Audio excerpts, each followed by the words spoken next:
Welcome to Cybersecurity. In today's video, we'll be talking about TLS, HTTP, and HTTPS. Many a times people do have confusion on what these things are. When you hear HTTP and HTTPS, TLS, what are these protocols? These are actually protocols. These are rules that that guides communication across the internet. For example, if you have ever used a browser before, that means you have definitely made use of this HTTP and HTTPS transfer and TLS as well transfer protocol. So what is HTTP protocols? HTTP protocol means hypertext transfer protocol. It's an application layer protocol. This protocol is a communication protocol that you use when communicating via your browser. For example, you want to visit a web server, for example, facebook.com, and you type facebook.com in your whatever browser you're using, the Mozilla Firefox, the Chrome, and so on and so forth.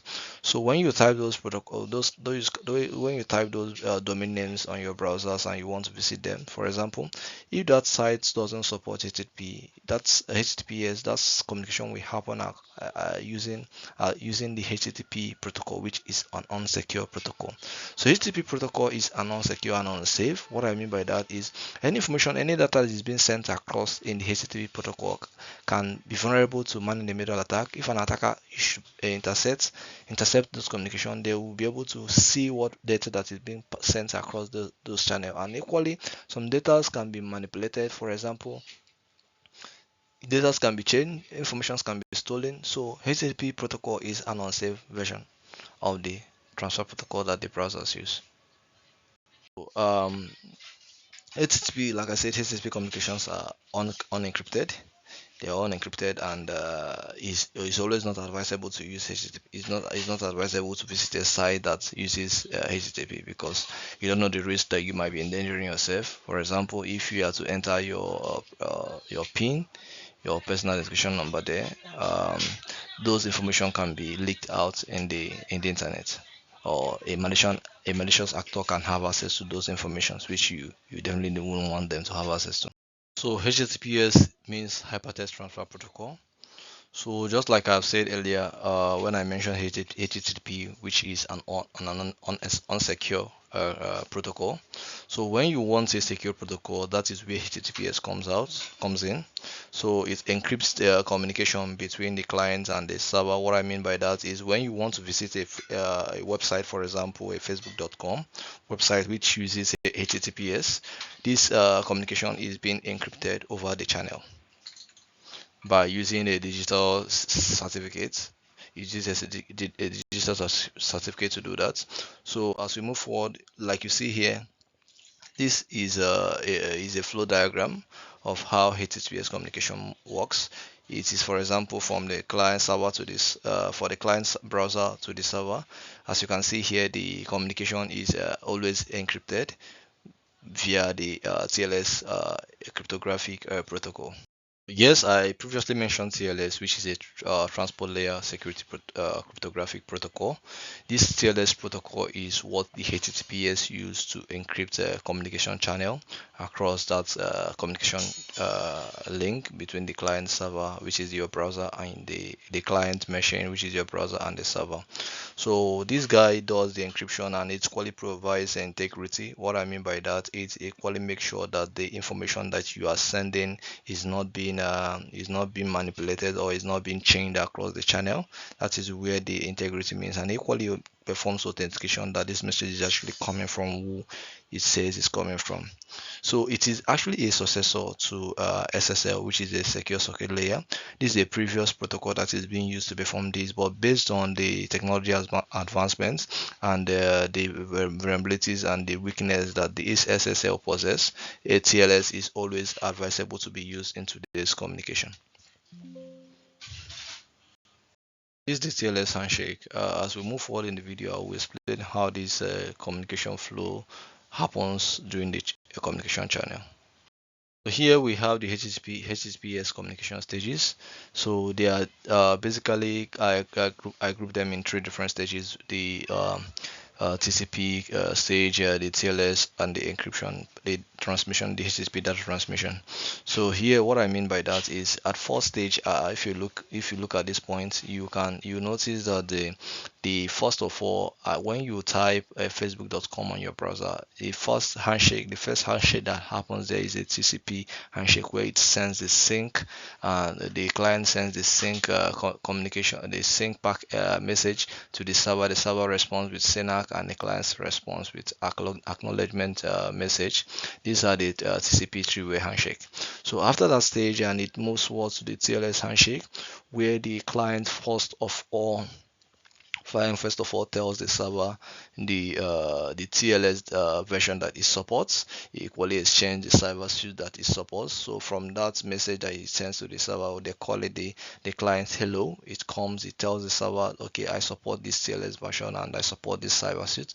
So the server acknowledges that the acknowledges the cyber suite and the TLS version that the communication will move will happen with.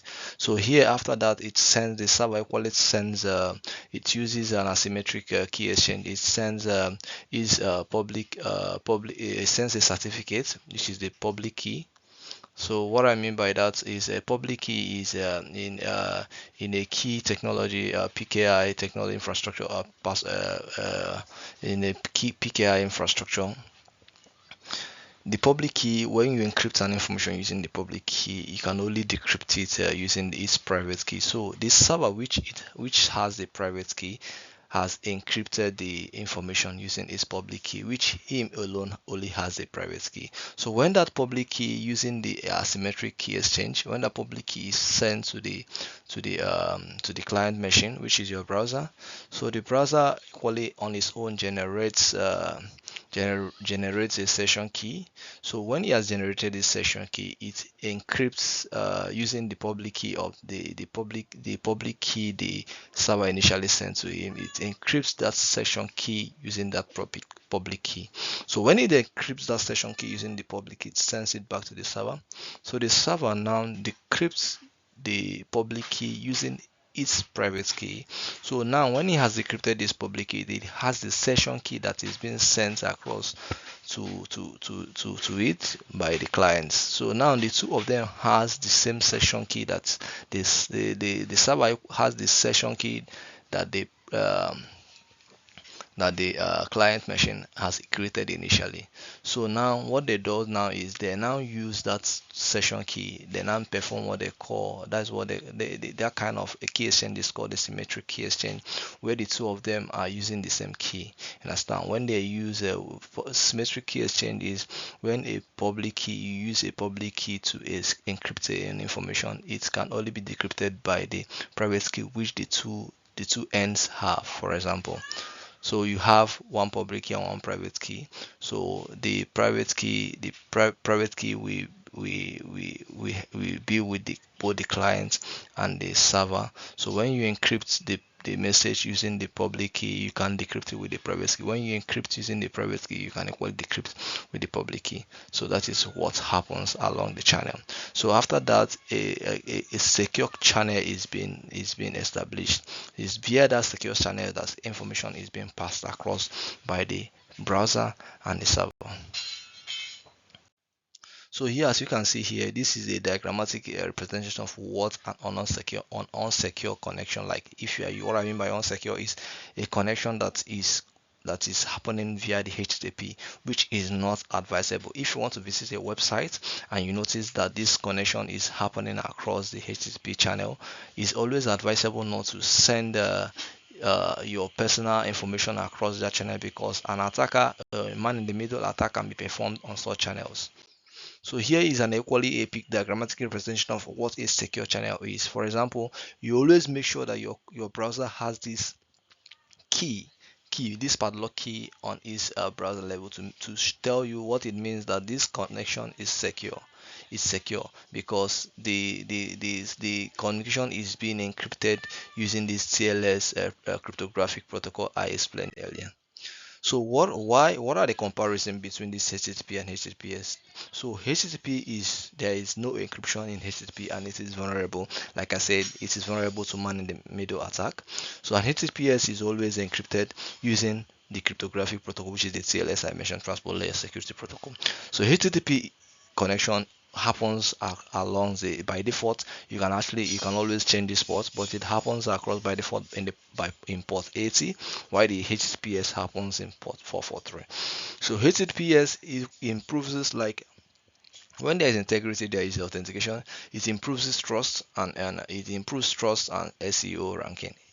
When you use HTTPS communication in your server, it increases the visibility your website has in the public, in the world wide web.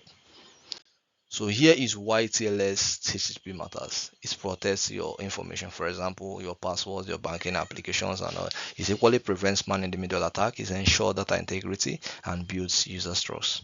So I hope this my small explanation helped you understand what TLS, HTTP, and HTTPS means. So when you see them out there, don't be afraid. These are basically protocols that enable communication happen across the internet.